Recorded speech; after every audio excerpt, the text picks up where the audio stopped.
สบายดีพี่น้องมีสิฟ้าว่าเบิ่งเขาเกี่ยมงานสีเฮ็ดตีใหม่เนาะกำลังพากันเกี่ยมพักวันสีตักบาทมือวันที่14มือสงกรานต์เนาะทีมงานเด็ดพักวันนี่อยู่วัดบ้านเฮาเด้อพี่น้อง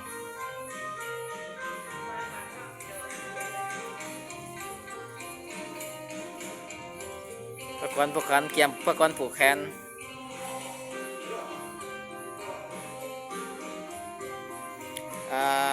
น้ำผ้ากับน้ำรวยพอบานเพื่อนเนาะพอบานสีสุมพรกับห้องพอบานเนาะก็น่าเสิร์ชอยู่บ้านลงตัดบานเฮา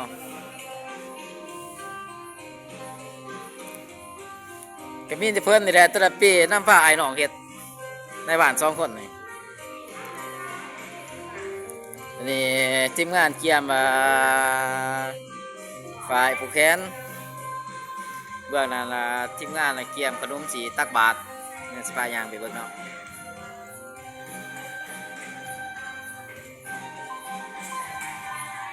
โอ้คันจะคันนี่ไม่ออกคันจะคันนี่คัน70โอ้กูว่ามีจะโกงกูว่าวะนี่ก็ทีมงานเกี่ยมขนมสิตักบาทเนาะ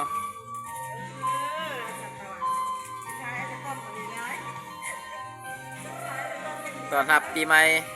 ส่งท้ายปีเก่าตักบาทครับพ่อนวันต้องตัดบาทเนาะพี่น้องเนาะ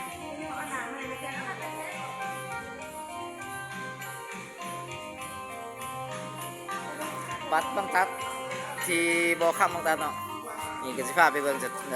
บ่อข้ามต้องตัดเฮาก็มีอย่างนี้เนาะ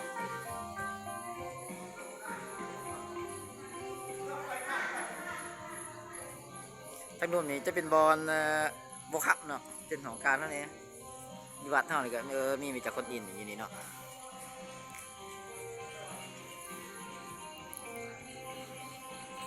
บ้านเท่าก็งาม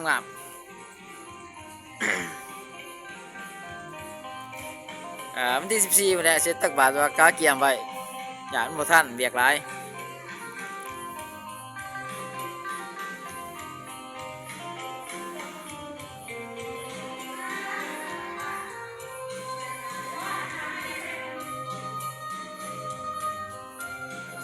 ไม่ยัง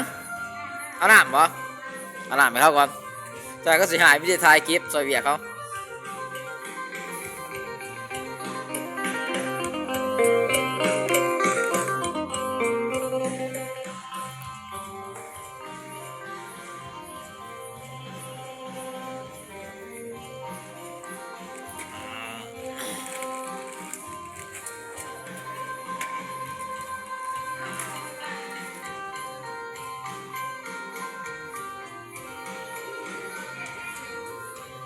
เราจะได้พอวาดเมื่อเดี๋ยววะเจ็บหลัง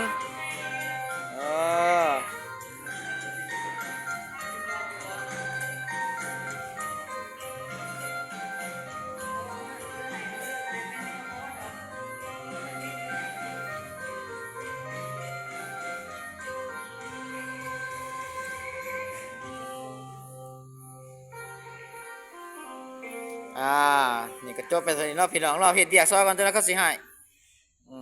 เท่านี้แหละบ๊ายบาย